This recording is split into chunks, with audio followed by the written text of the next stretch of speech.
চাওক আজি মোৰ এটাকৈ কথাৰ প্ৰমাণ হৈ আছে। মই তেতিয়াও কৈ আহিছিলোঁ যে গৌৰৱ গগৈ ডাঙৰীয়া দেখিব যে তেওঁৰ সহবাই থকা মানুহবিলাক আচলতে কাৰ এজেণ্ট।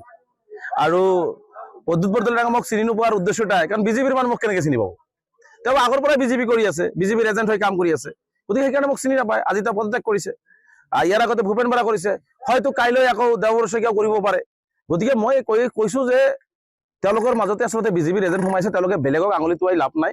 যেতিয়ালৈকে গৌৰৱ গগৈ তেওঁৰ বিজেপিৰ এজেণ্টবিলাক শেষ কৰিব নোৱাৰে, তেতিয়ালৈকে আচলতে কংগ্ৰেছে মূৰ দাঙি উঠিব নোৱাৰে। এইটো মই আজি নহয়, মই যেতিয়া তেওঁক ৰিজাইন দি গুচি আহিছোঁ তেতিয়াই কৈছোঁ। কাৰণ য'ত বিজেপিৰ এজেণ্ট আছে তাতে আমি থাকিব লগা পৰিৱেশ আমাৰ নাই, কাৰণ বিজেপিৰ এজেণ্টে কেতিয়াও ভাল মানুহক থাকিব নিদিয়ে। আৰু এই কথাখিনি আচলতে গৌৰৱ গগৈ ডাঙৰীয়াই বুজি পোৱা নাই, আৰু লাহে লাহে এতিয়া বুজি পাব। গতিকে অসমৰ ৰাইজক মই আগতে কৈছোঁ যে এটাকে চাই থাকক, সময় আহি থাকিব আৰু মানুহ গৈ থাকিব। আজি মুখ্যমন্ত্ৰীৰ নিচিনা মানুহে যেতিয়া কয় যে 30টা টিকেট মই দিছোঁ, তেনেহ'লে আৰু ইয়াতকৈ ভয়ংকৰ কথা কিবা হ'ব পাৰে নেকি? তাৰ প্ৰতিক্ৰিয়া সেই দলৰ নাই।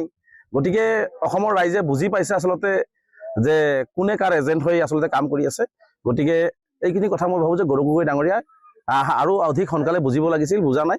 আৰু কিছুদিন গ'লে হয়তো তেওঁ আৰু ভালকে বুজি পাব যে তেওঁৰ সহায় মানুহ আছে নে নাই। চাওক, প্ৰদ্যুৎ বৰদলৈ ডাঙৰীয়া যেতিয়া মোক চিনি নাপাব বুলি কৈছিল, তেতিয়াই নগাঁওবাসীয়ে তেওঁক এভইড কৰি দিছে। আৰু প্ৰদ্যুৎ বৰদলৈ গম পাই গৈছে যে মাইনৰিটি মানুহক আৰু বিক্ৰী কৰি মাইনৰিটি মানুহৰ ভোট বেংক হিচাপে ব্যৱহাৰ কৰি প্ৰদ্যুৎ বৰদলৈ আৰু সাংসদ নহয়, MLA হ'ব নোৱাৰে, পঞ্চায়তৰ প্ৰেচিডেণ্টৰ নগাঁৱত হ'ব নোৱাৰে। গতিকে এইখিনি প্ৰদ্যুৎ বৰদলৈ গম পাই গৈছে।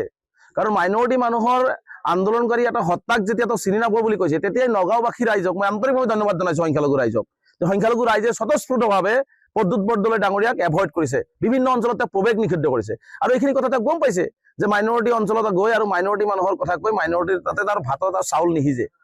গতিকে সেই চাউল নিসিজা জেগাত তেওঁ কেনেকৈ থাকিব? আৰু তেওঁ যিহেতু আগৰ পৰা এজেণ্টৰ কামবিলাক কৰি আছে, গতিকে এইটো আৰু প্ৰমাণ এটা ইছ্যু লাগে তেওঁক, ইছ্যুটো পাইছে। গতিকে এতিয়া ইছ্যু লৈ পেলাই তেওঁ যাবলৈ ওলাইছে। গতিকে ইছ্যুবিলাক এইবিলাক নহয়, মই আগতে কৈছোঁ এইবিলাক টিকেট দিয়াৰ আগতে বহুত ইছ্যু আছিলে, কোনো ইছ্যু এইবিলাক নাছিলেই।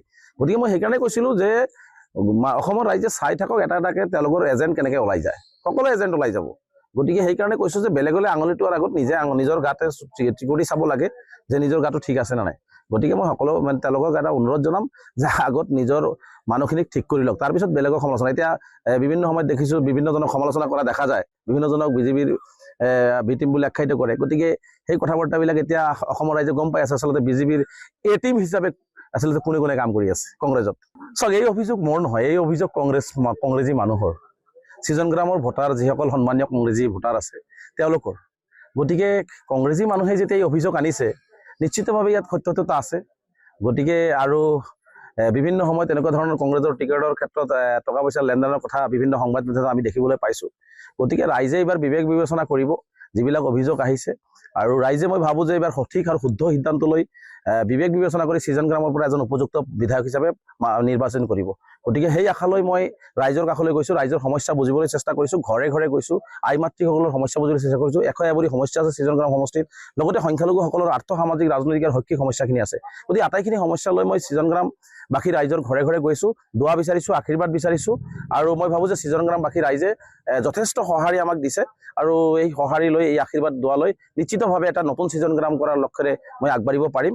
আৰু অহা দিনবিলাকত যদি মোক আল্লাহ তাআলা বা নেদেখাজনে যদি মোক ৰাইজৰ সহযোগত দোৱাত আৰু এটা ভোটত যদি মোক বিধায়ক হিচাপে নিৰ্বাচিত কৰে, মই নিশ্চিতভাৱে সংখ্যালঘু সমাজৰ যিখিনি সমস্যা আছে সেইখিনি তুলি ধৰি সন্মুখৰ পৰা নেতৃত্ব দিয়াৰ চেষ্টা কৰিম, আৰু এখন নতুন সৃজন গ্ৰাম কৰিম য'ত শান্তি থাকিব, মানৱতা থাকিব, য'ত শিক্ষা থাকিব, য'ত গৰাখহনীয়া নাথাকিব, য'ত সকলো ধৰণৰ কমিউনিকেশ্যন থাকিব, ৰাস্তা ঘাট ব্ৰিজ থাকিব, এনেকুৱা ধৰণৰ এটা উন্নত মানৰ সৃজন গ্ৰাম কৰাৰ মই চেষ্টা কৰিম।